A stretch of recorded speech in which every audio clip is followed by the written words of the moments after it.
Hi, this is Dee, and you're listening to my podcast, Let Me Clear My Throat. On today's episode, I really don't know what I'm going to talk about. I'm going to free mic it today.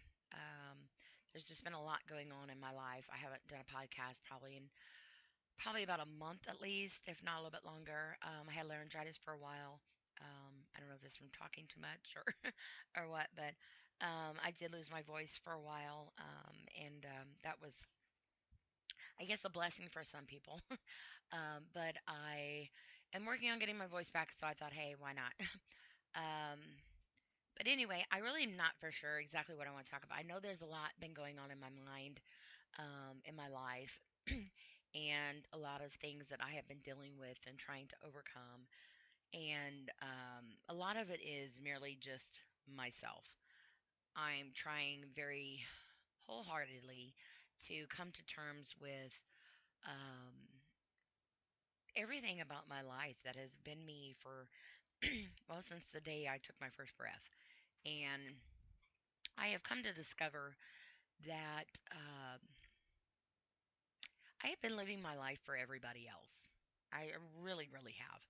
And I have been through some very traumatic things in my life, and I've talked about them, some of them in some of my podcasts that I've done in the past, and a lot of where I'm at today with myself and trying to reteach myself and identification of myself and owning um, myself and bringing ownership to things that I um, have done, things I've been overcoming, just owning it and not trying to pacify myself. And I'm trying to learn how to even like myself anymore, or actually like myself at all. And I have been struggling with that a lot. And I've been trying to look in the mirror, my reflection a little bit differently, um, because all through life and in stuff in the world, there is so much that happens and so many things that are said to people, so many actions and so many negativity, complex things and self-esteem issues, and the list goes on and on and on. And a lot of people feel degraded and just less worth than um, what they really are. And a lot of that is because of the identification that society puts on them, and the appearance that they appear to look like. Is a reflection of what everybody else has made them feel.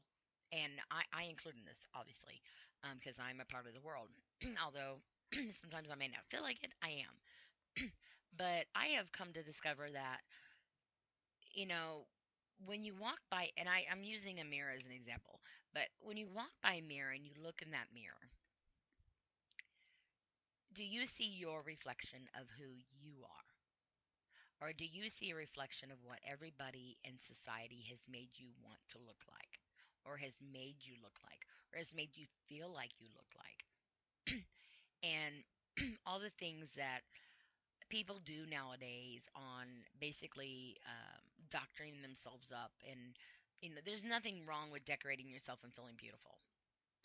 But there is something wrong when you feel like that should be your identity, when your appearance or um, the way you handle yourself or the things you say and do is all dictated by society. Then that's not you. And I actually just the other day, and this just popped in my mind actually. Um, the other day, I was talking with someone, and um, I asked them. I said, can I ask you a question?" And they're like, "Yeah, what?" And I said, "I want you to be honest with me. I can take it. I can handle it. I just want to know, what about me do you not like? What is it about me that you don't like? Tell me things about me that you don't like so I know how not to be. So I can work on me and try to change myself and be someone different, because obviously the person that I have been, um, nobody wants. And because if they did, they would be in my life. But obviously they don't want me, and I'm doing something wrong. And the common denominator in this is me, because everybody else is left. Everybody else has abandoned me, walked away, hasn't want anything to do with me, doesn't agree with me, says I'm this, that, and the other. Everybody else is saying this, and I'm the common denominator. So it must be me. There must be something wrong with me that I'm not doing correctly. Maybe, that I'm not acting right in a certain way. I'm not saying certain things right. Maybe I'm misrepresenting myself. Something. I'm not doing something right. Because for everybody to feel this against me, it must be me. It has to be. So what about me? And I said, I'm asking you from your perspective, what about me do you not like, so I can learn how to change me, so I can be somebody totally different? And then maybe somebody will want me. Maybe somebody will like me. Maybe somebody will stay in my life. And there was silence. And I'm like, no, seriously, I just I want to know. I can take respectful criticism. Tell me, I can handle it. And they wouldn't answer. And then some time went by, and I was like, no, no, back to my question. I'm serious about this. And they just nicely, in a polite way, just told me that, you know, don't change you, be you, and not in so many ways. And I'm like, am I selfish? And they're like, like, no, you're definitely not selfish. Um, I know I can be bossy. I know I can be, loud. I know I can be opinionated. I know I can be pushy, um, kind of, set in my ways. And, um, there's a lot of things about me. And I have had to be so independent pretty much my whole complete life and take care of myself. And I have been survival mode pretty much all of my life. And I don't really know anything else. I don't know how to be codependent. I don't know how to rely on somebody else. I don't know what it's like to have a 50-50 partner. I don't know what it's like for somebody to be there for me and really truly want to stay. It just seems like, excuse me, I have I have had to take care of myself. I've been on my own 4 days after my 17th birthday. I've been on my own. And I've always had to figure life out. I've always had to do things. I really didn't have a lot of guidance. Um, I pretty much raised myself in a very abusive world that I was in. It just seemed like one relationship after another, and one thing after another. And there was a point in my life where, I was single, and I was fine being single. um, I was very fine being single, and I was a single mother raising my kids. My two oldest kids. My youngest daughter wasn't born yet, and I was okay with it. I didn't need no man up in my life. Obviously, as a woman, that's it works out. You find ways to work that out. But as a human being, and a mother and all that other stuff, I was fine being by myself. Very independent. And I just, I guess, getting into a relationship, or my marriage or anything like that, when you are so used to doing and not having anybody to rely on or lean on, that becomes your only way. You know nothing different. You don't know how do I put it? I know how to share responsibilities, and that is where I'm at in my life. This is where I've always been in my life. And my last husband that I was married to, um, I did everything in that relationship. He never paid one single bill. I worked and went to school full time, and I had to take care of the family. I did everything, and he was an alcoholic and very mentally and verbally, very much mentally and verbally abusive. And I stayed with him as long as I did because I believed in my wedding vows. I didn't believe in my marriage, but I believed in my vows. And the reason why I say I didn't believe in my marriage is because um, there was no marriage. It was just emotions. I can count on one hand how many times I had sex with him in like 5 years because I wanted nothing to do with him. He just I just that was just me. I didn't care. I didn't want him to touch me. I didn't want to I didn't want to do anything with him.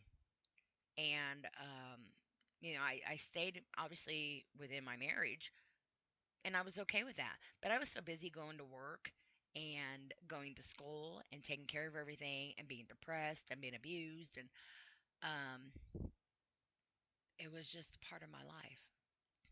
And I was not used to um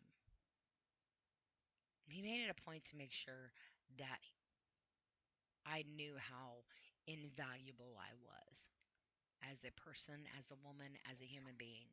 And he had told me once, um, when I was divorcing him, he came in the kitchen and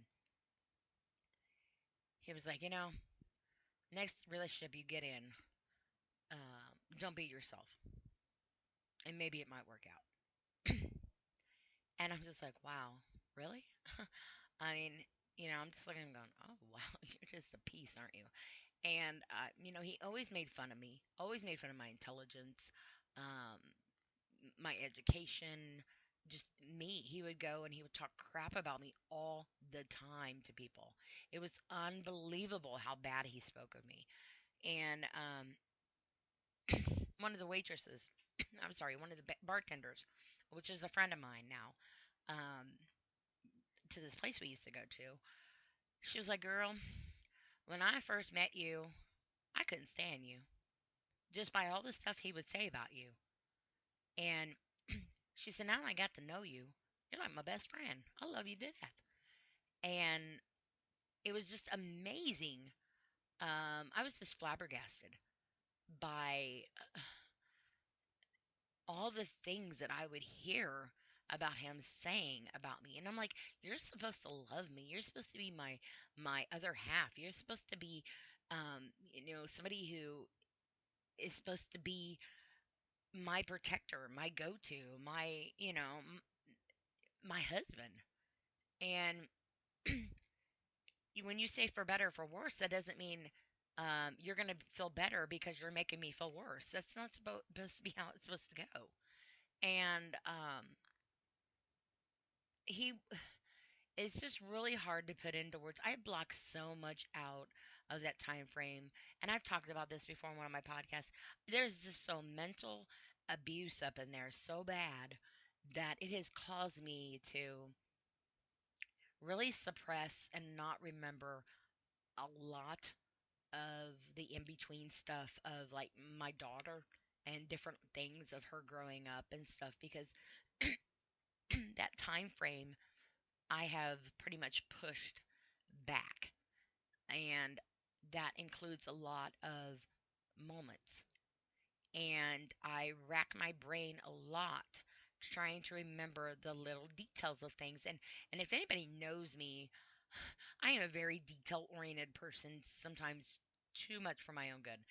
And I have, I like to believe I have a very big photographic memory and a lot of things. Sometimes I wish I could forget. Um, but there's a lot of the era there that are blank. It's just blank. I have no clue. And obviously, I was going to college and working full time and taking care of the family because I had three kids and he had two, and they were teenagers except for my youngest. And so there were seven of us, and our kids were like night and day. His son was getting on house arrest and probation, and my son was getting the Shelby County uh, Youth Award, at the fairgrounds. So and they were like night and day. But I had done family night with my children before I met him, and every Tuesday we would have family night, and the phones were turned off. Nobody was allowed over. There was no company over, no kids, no visitors, no nothing. The phones were not answered, um, and we were together as a family.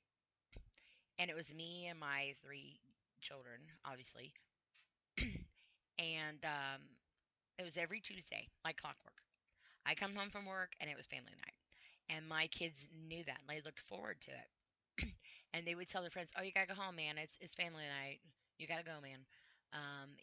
And their friends would leave, or they come over like, "Hey, we can't tonight. It's Tuesday." And they're like, "Oh yeah, man, I forgot it's Tuesday. Man, I wish our family would do that." And it was really cool. It really was nice. And we either decided to order pizza in and watched videos or movies on TV because back then we had VHS.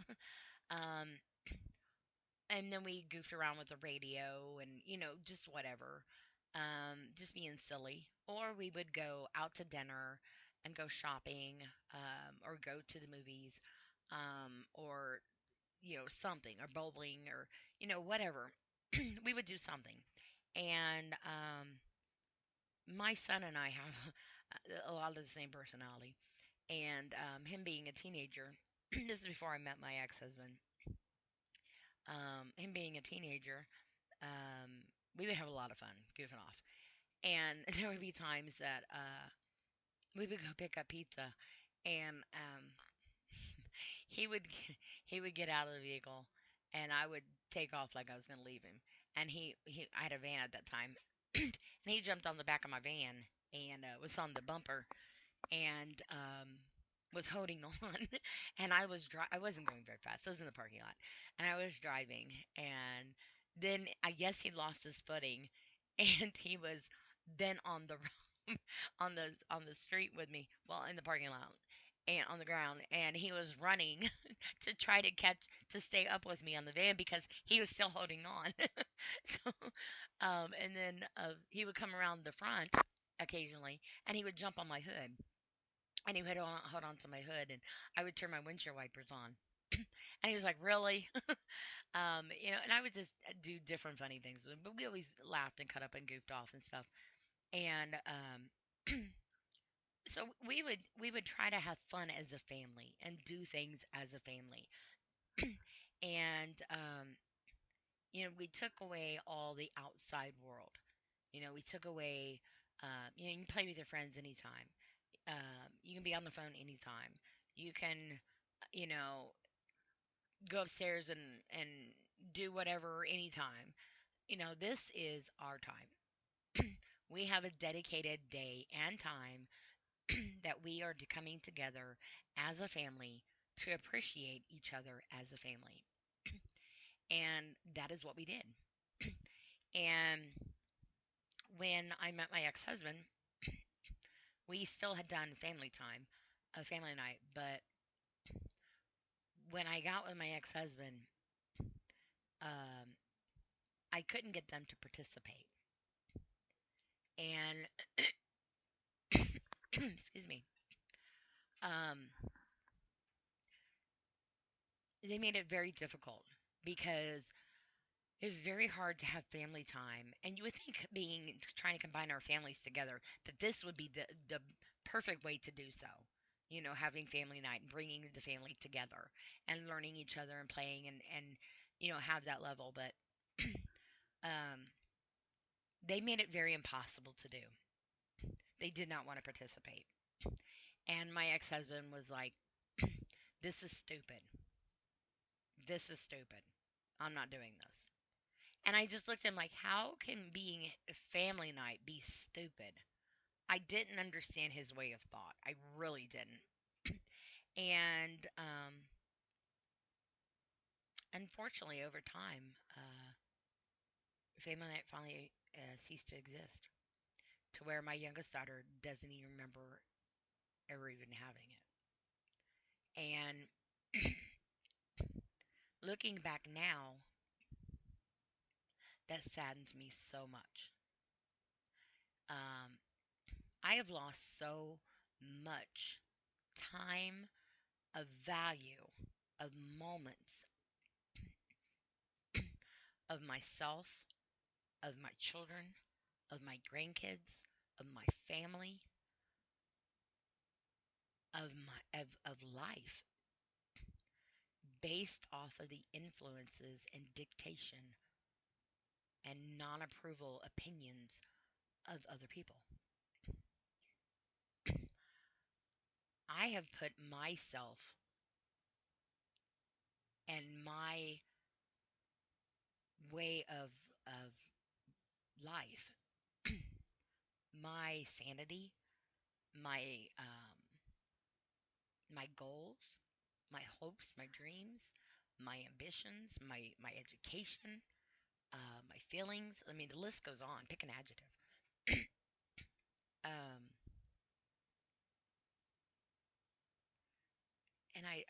I've put it all behind for everybody else. I had a job for two. I had two jobs for 2.5 years, saving up to buy my home. This is before I met my ex-husband, and I wanted to give my children stability.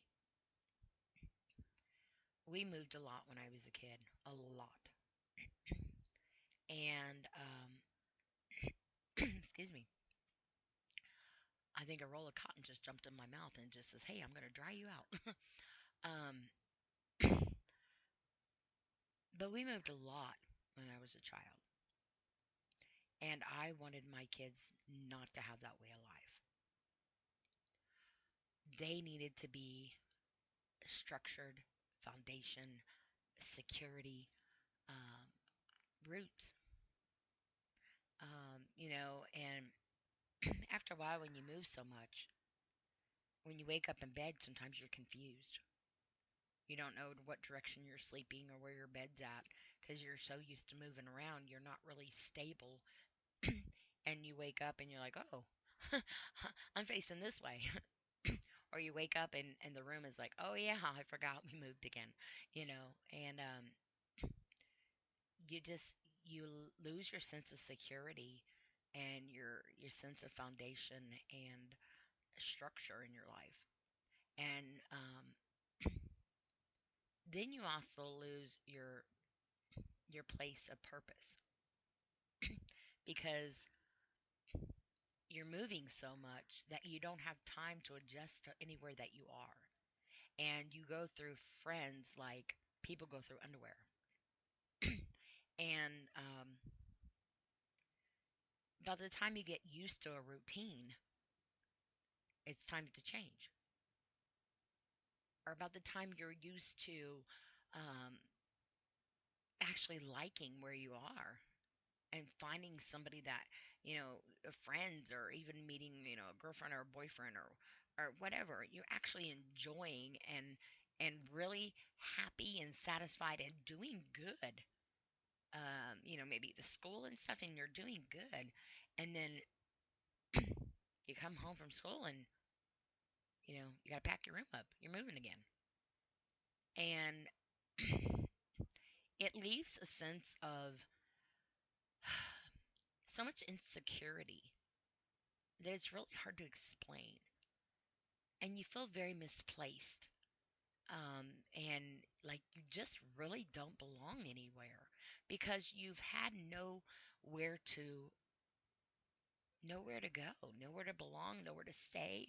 You don't have a purpose, you don't have a spot. Every time you get situated and you finally sit down and you actually enjoy where you're at, it's time to go. And I was not going to do that to my kids. And so I worked and I saved up money and I bought my home. And it just, everything that I had got in my life, I worked for. I accomplished it. I did that on my own with no help, no outside help, no guidance, no, no nothing. It was me. I raised my kids on my own. I was successful at my job. I was successful in my life. I was happy. I was content. I was structured. I was organized. You could probably white glove my house. My house was always clean. Always clean. I would tell my son, we need a clean house. He's like, and where is it dirty? I'm like, no, we need to clean. We got to clean. We got to dust. And he's like, Mom, you could white glove this place.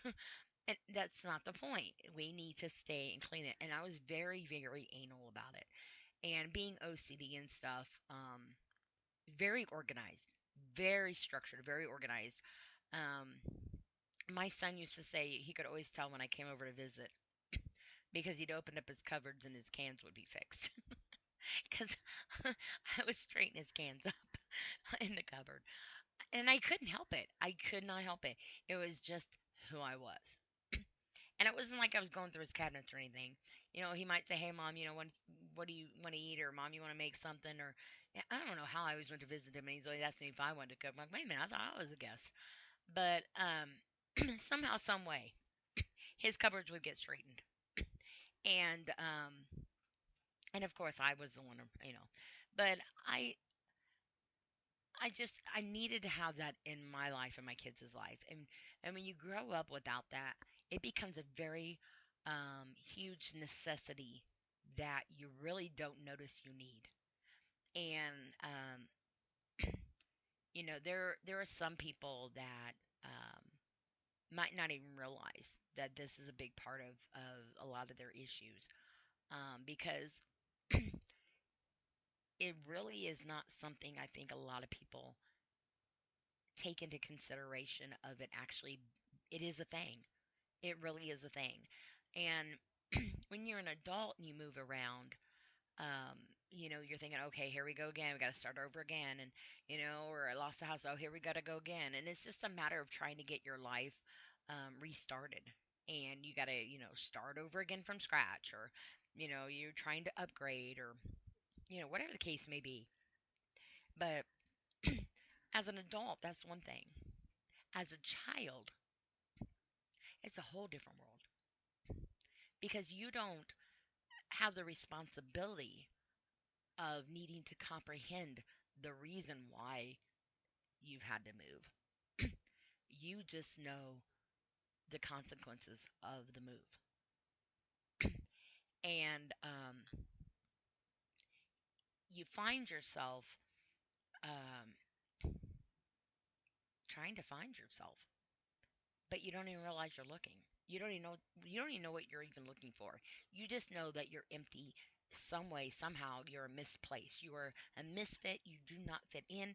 You do not understand. You just are so out of you're just out of sync. You're out of order. You just don't fit in. You don't belong anywhere. And I know that's a big part of my problem. And I did not want to pass that to my kids. And so I bought my home, and I still had family night with my kids. I try to bestow a family oriented, life. Something I never had. Never. And then I met my ex-husband. And everything that I had done, everything I was striving for, all the accomplishments I had made, all the sacrifices and the hard work, and everything that I did and was about was now all gone. Because this person,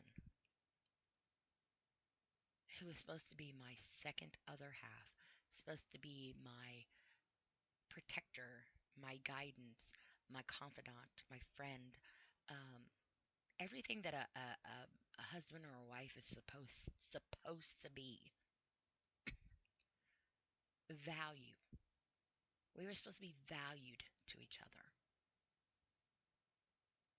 And I was everything but that to him.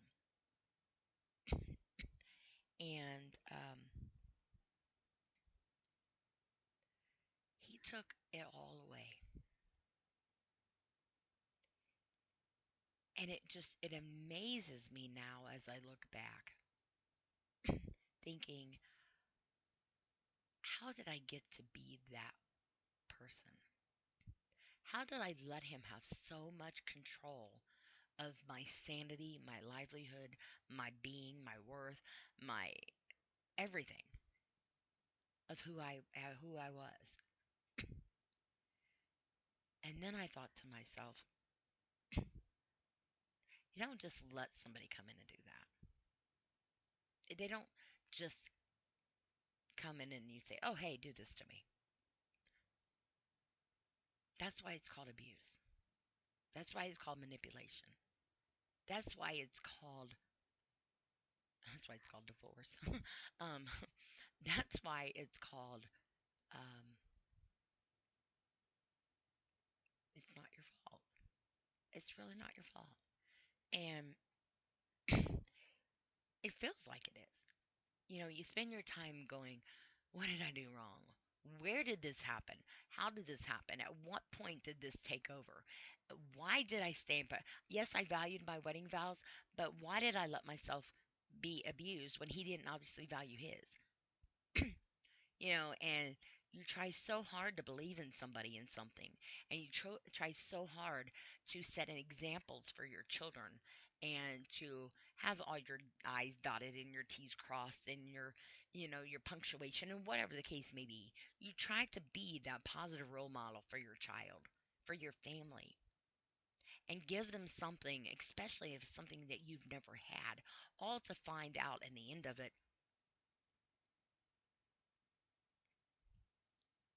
that's not what happened. Everything that you were trying and striving for, every purpose, every moment, every teaching structure, every family night, every bit of your being that you were trying to be good on and make good on um, was all taken away, and you didn't even realize it was happening, as bad as it was, or the impact that it was going to leave until years later down the road, where not only are um, are you trying to, I guess, recuperate, if you will, but so are your children, and trying to survive. And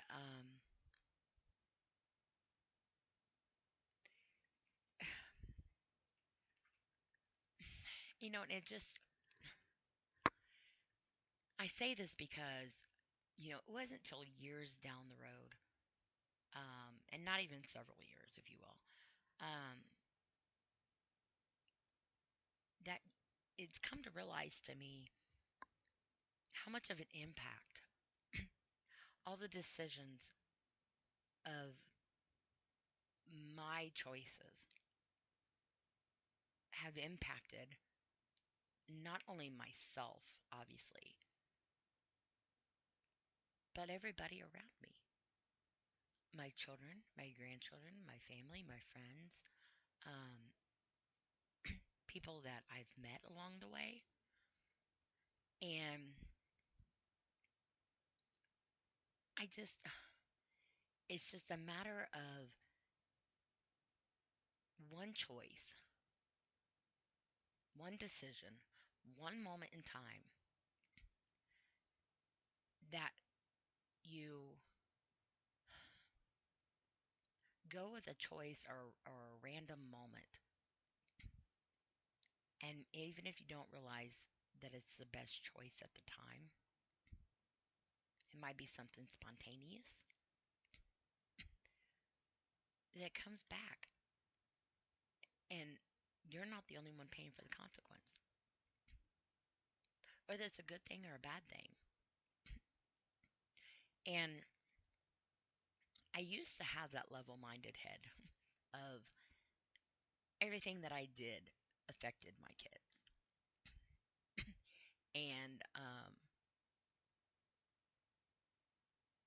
everything was, um, I used to tell my son, like for instance, when my son turned 7, he learned what the word consequence was. Mighty big word for a 7-year old. And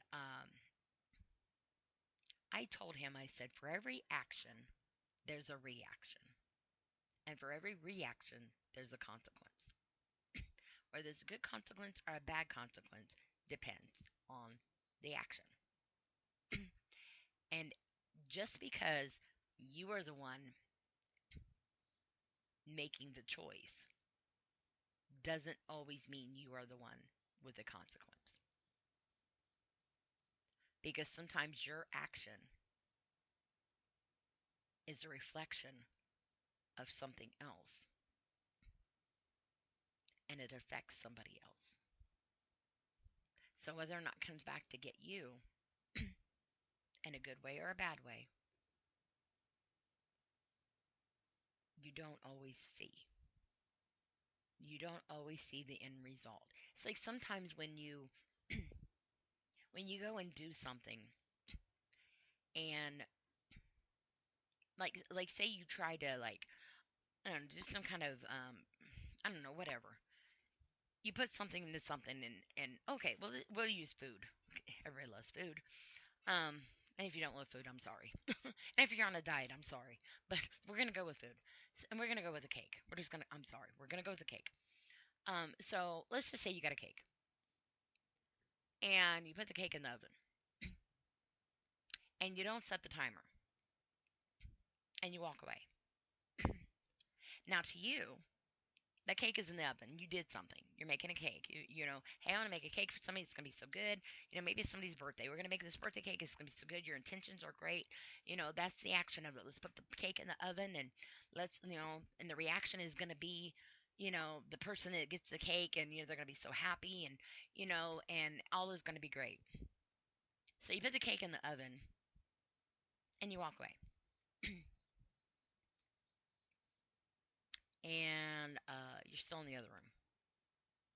And time goes by. And time goes by. And either A, you smell something burning, or B, there is something burning, or you might get there just in time because you forgot, because you were doing something else, or something else was taking up your train of thought to where you lost track of time. And it's not that you did it intentionally, it's not that you did it bad, you just got busy with something else and it preoccupied you. And your timer that you normally would have set, your trusty backup, you did not do. And now your cake is ruined. So just because you had good intentions on baking that cake and you left to go in the other room and you got sidetracked and forgot about coming back for that cake Doesn't mean you failed. It doesn't mean you failed, but it feels like you did. No, you're like, I just wanted to bake a cake. I was just trying to bake somebody a cake and do something right. And here I go and here and I did this and this, and now I done burnt it and I don't have another one to make. And now what am I going to do? Because I promised I get a cake. And the list goes on, and you feel like a freaking failure. And it's not that you did anything wrong on purpose, but the consequence of you losing track of time. Now you have no birthday cake to take to the party for your friend. So your action now has a consequence because of the reaction. You didn't get to it in time. And now the consequence is you have no cake. But that cake just doesn't affect you. It affects the party. It affects the person that was meant to be for. It affects other people. So not every action you do is going to be just on you. Because everything that you are a part of is a part of you. And it doesn't make you a bad person if you mess up or make a mistake. It doesn't make you a failure. It doesn't make you a piece of crap. It doesn't make you anything except what you feel. And to some people, that is worse than anything else. Because your feelings are something that nobody else can relate to. Nobody else can truly, truly 100% understand and know because they're not you. They are not your emotions. They are not your past. They are not your train of thought. They are not the things that you have gone through, your triggers. They are not you. So they will not understand truly how you feel about something. But they can, and like I always say, I appreciate and I can relate or I can understand the emotion behind the action of whatever. But that doesn't mean that I know how you feel. So what one person may handle and feel one way, another person might not be on the same path with. And it doesn't make them right or wrong. It just means they handle it differently. But that doesn't make you a bad person if you don't handle it the same way they do. If you take if something happens, if you have one identical thing that happens and you got two people that it happened to. Okay, let's take this cake for instance. You've got this cake. Now this cake has affected you and it's affected the birthday person. And of course the people at the party. So you got multiple people that it's going to affect. But how each person takes it is going to be different. You are going to feel like you've let the party and the birthday person down. You're going to feel like I've let them down. I failed. Why didn't I freaking set that timer? I knew better. Why didn't I do it? And then you're going to be just so hard on yourself. And you are going to be your biggest correct person. You're going to correct yourself. You're going to scold yourself. All kinds of shit's going to go through your head. Then you're going to be the birthday person. And while the birthday person, yes, will be disappointed and sad because they had no birthday cake, will more than likely not let you know that. That's okay. Don't worry about it. Things happen. Happens to me all the time. Don't worry about it. It's okay. We don't need one. We're all together. We got other things to worry about. We got other things we can do. Here, just hand me a candle and light it. I'll just blow it out. They would never let you know. They would be accepting to it. They would be understanding to you. They would be sympathetic to you. They would be a good friend. But in the back of their mind, deep down inside, they wanted a cake. And it wasn't because it was a cake. They just wanted to feel special. They just wanted that moment, that day, somebody to take the time out to want to make them feel special. And that is what their friend tried to do. But for whatever reason, was not able to get back to that cake. and accidentally burnt it. Then you got the people at the party. You got some buttheads.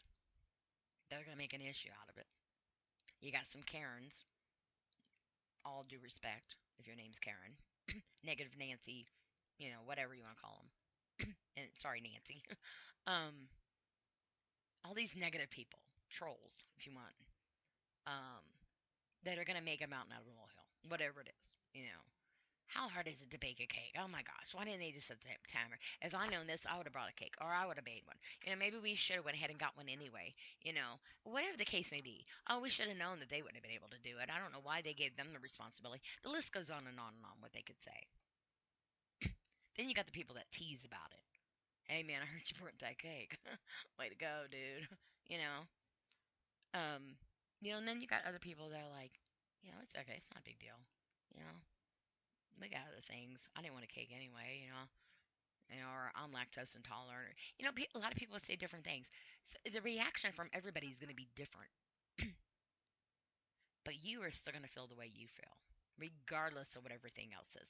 But then you got the people that come at you and are negative at you and this, that, and the other, and it's going to make you feel worse and worse and worse, especially if they're ones that already have made you feel like crap in the past.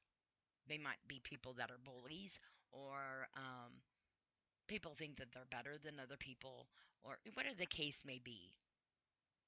They make you question your worth all over a simple cake. And that's terrible. That's terrible.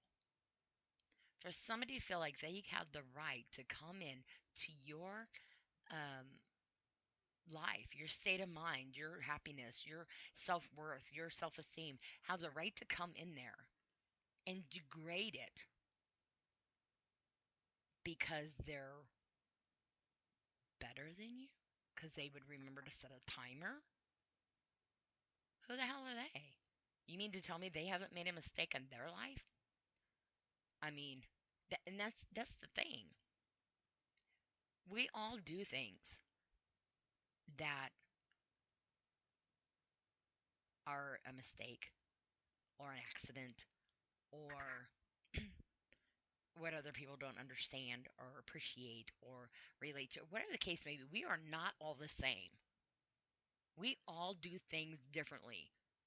I know there are so many people that look at me and think, you are just weird. Or you're loud or you're um nuts. I mean, you know, and it might be because my name is D. I am nuts, but um there's so many and actually that'd be the nicest thing anybody would call me. I've had a lot of things said to me and a lot of things, and I do a lot of impersonations and I talk to myself and I joke around with myself and I entertain myself. And I do. But I also like to make other people laugh. I like to I'm a social bug. I don't care for people, but I am a social bug. Um but it's I get a lot of negativity from so many people, and majority of it is my family. My family, my relatives, whatever you want to call them. They are the biggest part of my mental abuse and my self-esteem issues. And I have been called so many things. I have been put down in so many ways. I have been, gosh, my whole complete life. My self-esteem has been about an inch tall. It really has. And I have a very big self complex about myself, if you will. And a lot of people that meet me might not realize that. I wear a very I don't know, I guess how do you want to put it? Um, I know how to cover that. I guess I got the right kind of concealer, if you will, to conceal a lot of that pain that I carry, the reflection that I feel like I look like. And I spend a lot of time living in the shadows of not looking at myself correctly. And I am trying now very wholeheartedly to know that it's okay to turn the light on. It's okay to see me. It's okay to have that light on me. And if I've got a few extra pounds or some stretch marks or some scars or a blemish on my face um, or whatever, that's who I am. This is me. And if the person or the people that I am with cannot take me for me, then why in the world would they ever get mad or not understand if I didn't take them for them? What makes them so much better? I'm supposed to accept everybody for what they are, everything for what they say, and the mistakes that they do, and the things that they do wrong, and the way of growing and learning and prospering and whatever it may be. I'm supposed to be understanding to that and adaptable and accepting. But nobody is if it's me. I'm not allowed to be like that anymore. I'm not allowed to make mistakes. I'm not allowed to say something wrong. I'm not allowed to make a bad decision. I'm not allowed to have feelings. I'm not allowed to cry. I'm not allowed to speak out. I'm not even allowed to joke around anymore. My personalities are not allowed to come over and see me and play anymore because I get on people's nerves when I act like that. And I'm told to shut up. And you know what? That person, that personality is the majority of who I really freaking am. That's the fun me. That's the make people laugh me. That's the one that tries to take the pain away and make the day feel better me. That's the one that has been trying to keep me alive by trying to keep me humored me. And when somebody wants me to put that personality dormant, they might as well just be killing me. Because they're stealing my laughter away. They're stealing my fun away. They're stealing my sense of creativity away. They're taking a part of me and telling me it's not good enough. And to get it away. And it affects me differently than it probably would somebody else that might crack an occasional joke or something. But if you know me, I'm not just about an occasional joke. I am constantly a joke. Not, I mean, I'm not a joke, but I mean, I am constantly trying to make other people smile and feel better. And I love helping people. I love being there for people. I love making them feel better. You know, I have been through so much pain in my life that I feel like if I can, for at least one moment in somebody's life, give them a chance to smile or laugh, for whatever reason it may be, then I know in that one moment they are not hurting and crying. That one moment they can take to get a moment to breathe, regroup, and not hurt so much. Because sometimes it's that one moment that somebody needs. And I know that one moment they're not feeling like I have. And I don't want that pain on anybody.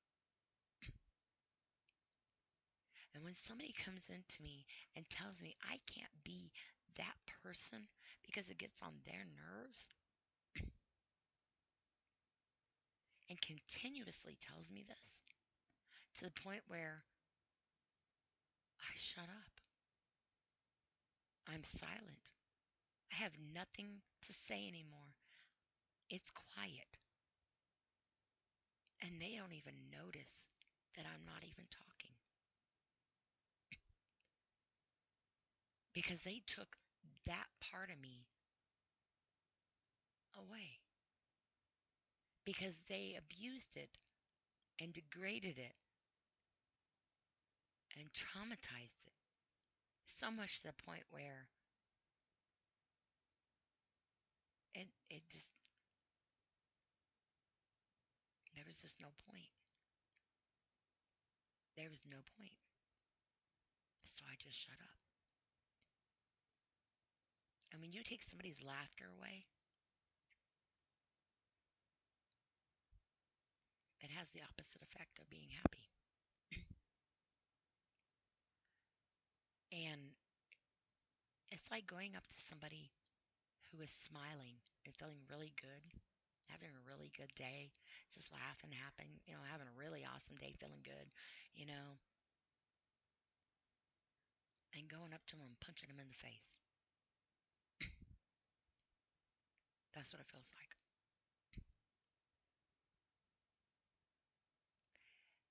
And I, for the life of me, don't understand how somebody can think that's okay.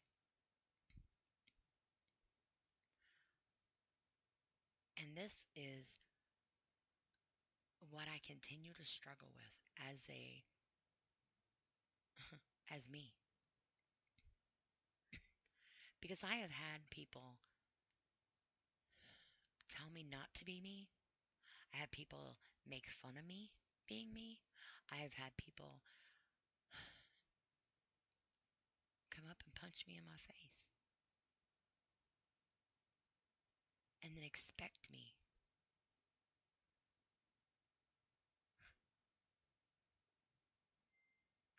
not to have a problem with it. Expect it not to affect me. Expect me just to go on about my day like nothing happened. And expect me to still be there. And I'm tired. I'm tired. I'm exhausted. I am tired of living my life at the expense of my life. I have spent majority of who I am wishing I wasn't me. Wishing I was everybody but me.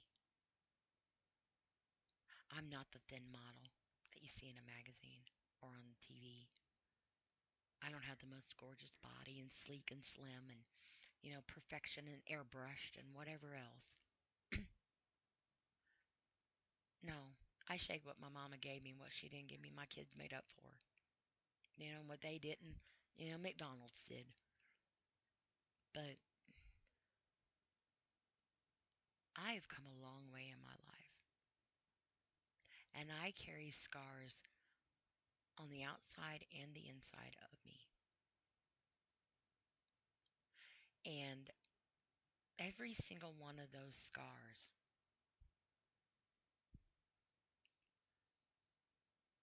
I have, um, I earned whether I wanted them or not. And for a long time, those exact scars are the ones I see in the mirror when I look at myself. I see all the imperfections. I see all the trauma and all the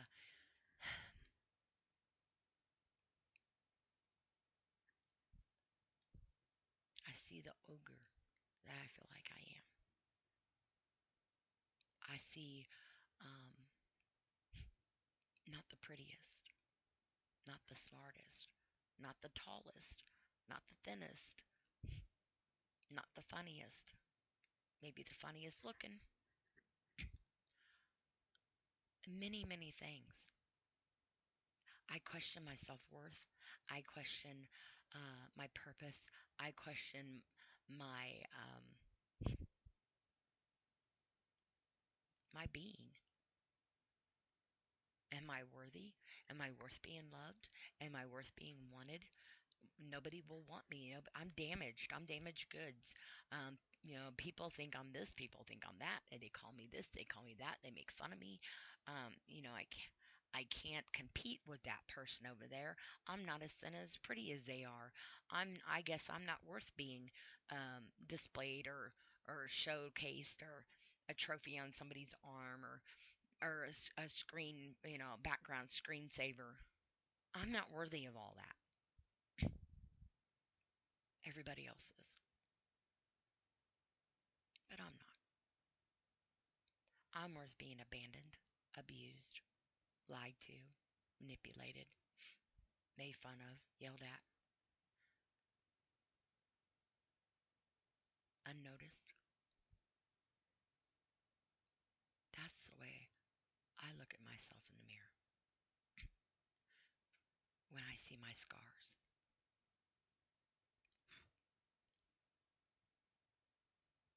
And I am trying with all that I have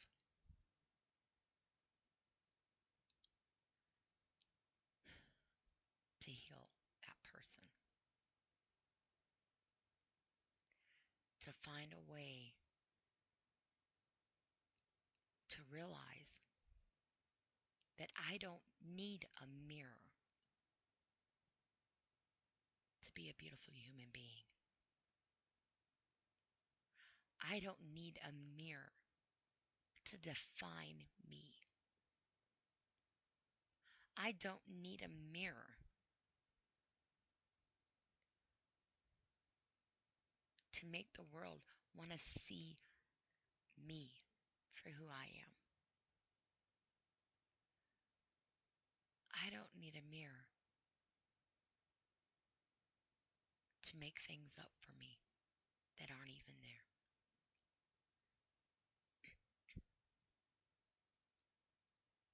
Because the one thing, the difference between me and that mirror, I'm a human being.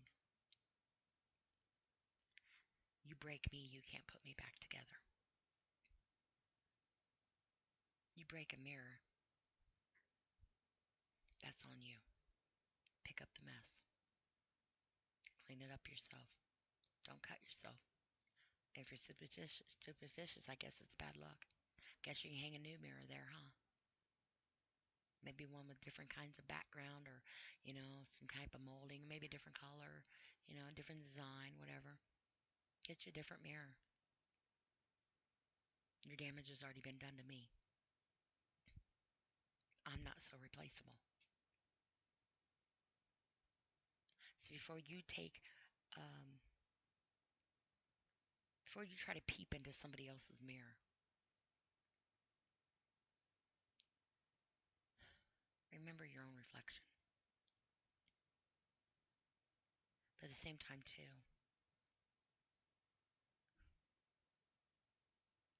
no, you don't carry your scars. You're not your scars. Your scars, they're war wounds. They're battle surviving scars. You're a warrior. You have come, you've fought, and you are here and you have won. You might not feel like a winner,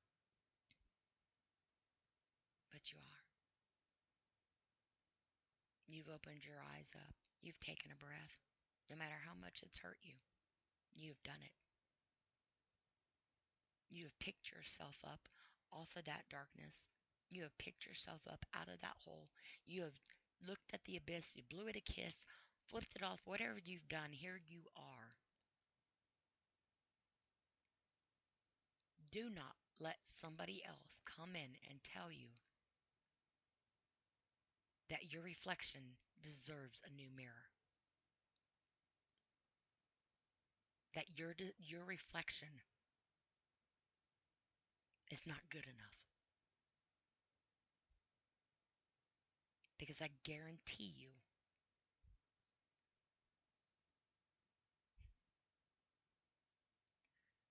your scars are very beautiful. And they look amazing on you. Because every single one of those scars are part of who you are today. Do not cover yourself up and bandage yourself up. Do not hide away. Do not turn off that light. You be proud of who you are. Every single inch of you. And those who love you won't even see those scars. They see you.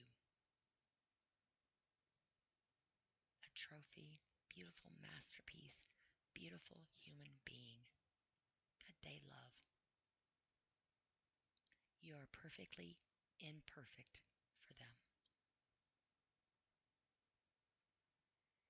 And that is what you deserve to have in your life. But you deserve even more to feel that way. And unfortunately, I have been trying to teach myself that exact same emotion. And it has not been an easy thing.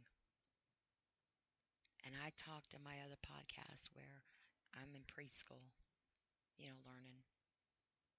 Actually, last night, I think I graduated to kindergarten.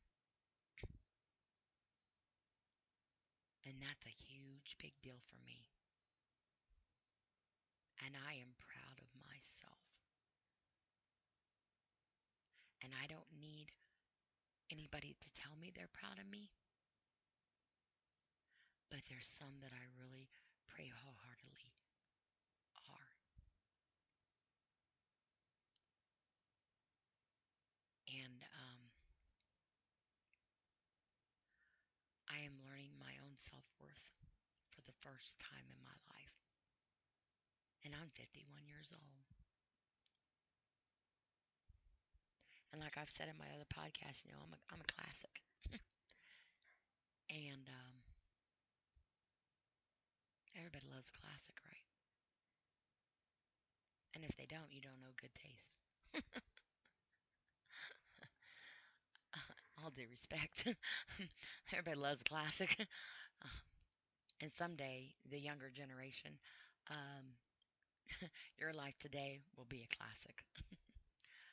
It's just not time yet. Now it's time to respect your classics before you. Because everybody has a story. Everybody has scars. And everybody matters. Every single one of us matter. And our problem, I believe, in this world, as we all go on about our way in life, electronics in our hands and whatnot, some of us in the world are trying not to look into a mirror because we don't like what we see. Others are trying to teach themselves that they don't need a mirror to feel beautiful. And then other people think that their mirrors have to be the best. They have to have the best mirrors. Their mirror's better than anybody else's. Their mirrors are the only ones that matter.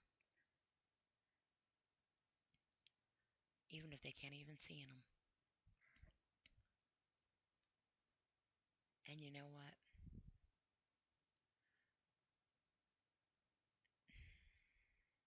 I pray for them. I pray for each one of you. Because regardless of what your mirror looks like, whether you have a mirror, whether you can even afford a mirror, some people can't even afford a mirror. I pray that you never have to worry,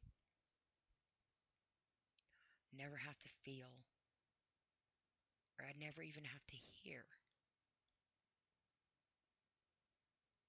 somebody make you any less of a beautiful human being than what you are.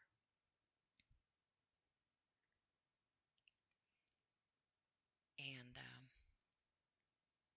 there are people that do struggle with things. And, we are all one moment. One moment. I don't care what you do in your life. I don't care who you are.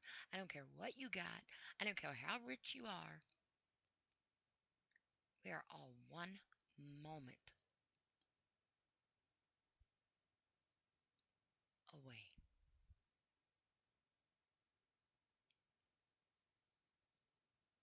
And we all suffer differently. We're all one moment away from taking it away by the hands of our own. I have been, I have hovered down that road. I've walked it, I've crawled it, I've laid on it, I've hovered in it. And finally, that road came to an end at a very, very high cliff. And it was a long way down. And in my mind, I jumped off that cliff. And by the grace of God and whatever else was there, something came down and swooped me up and caught me. And literally saved my life.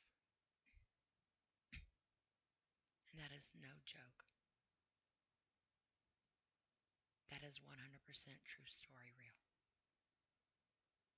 And maybe those in my life would not understand how far I've been to that depth. But it isn't from a lack of not trying to reach out to them. My walls got so soaked from my pain and tears and heartaches that eventually I was drowning in my own curtain of tears, my ocean of tears. I was drowning.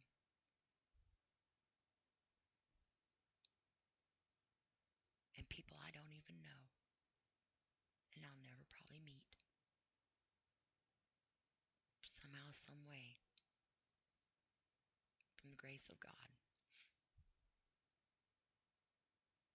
revived me, saved me, helped me, comforted me, even wiped my tears.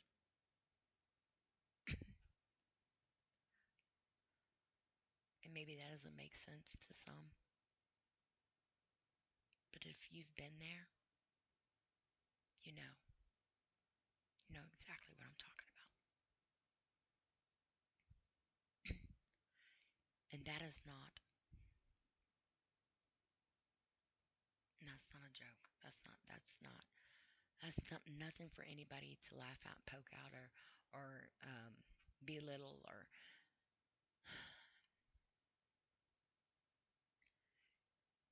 people need to start taking people more serious.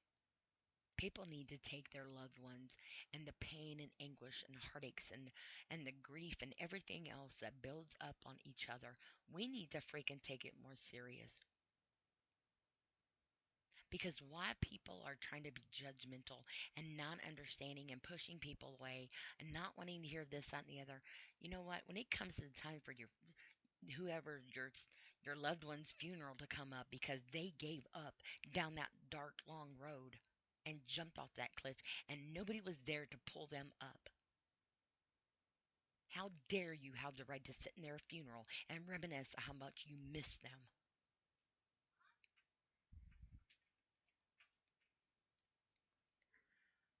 And I'm not trying to say that to be mean.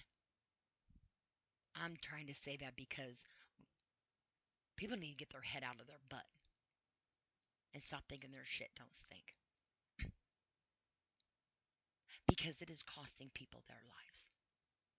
And I'm not saying it's all their fault. But it takes one person, one moment to either make or break. Make it or break it. Because if you were sitting in that long, dark road, I hope you never do. I hope you never do. And if somehow, some way, you have found the entrance to that road, or you're journeying through it, I pray wholeheartedly for you. And I know it's easier said than done to reach out to somebody because a lot of people don't want to hear it. And that's a fact. I've had that. But I promise you there are people out there that do care. I promise you there is. I'm living proof of that. There are resources out there. 988, I say it every podcast I have. Suicide Prevention Hotline. They are dedicated and trained to people. You know, your healthcare provider, whoever you can. Hell, you can even get a hold of me. I'll be happy to talk to you. Because it does take, because it is that deep. It is that deep.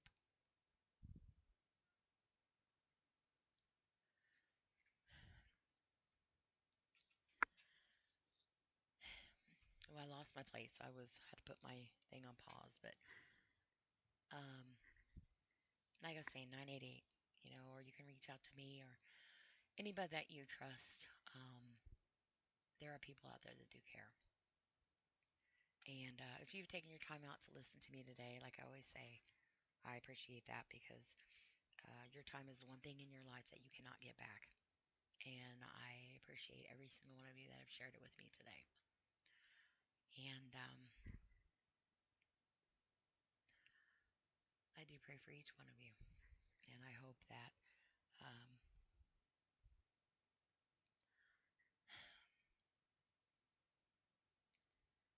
you see yourself as beautiful as what you are. Don't give up. You are definitely worth fighting for. And all that, I'm going to wrap this up. And again, I thank everybody for your time. And I will talk to you on my next episode. I hope everybody has a great night. Good night.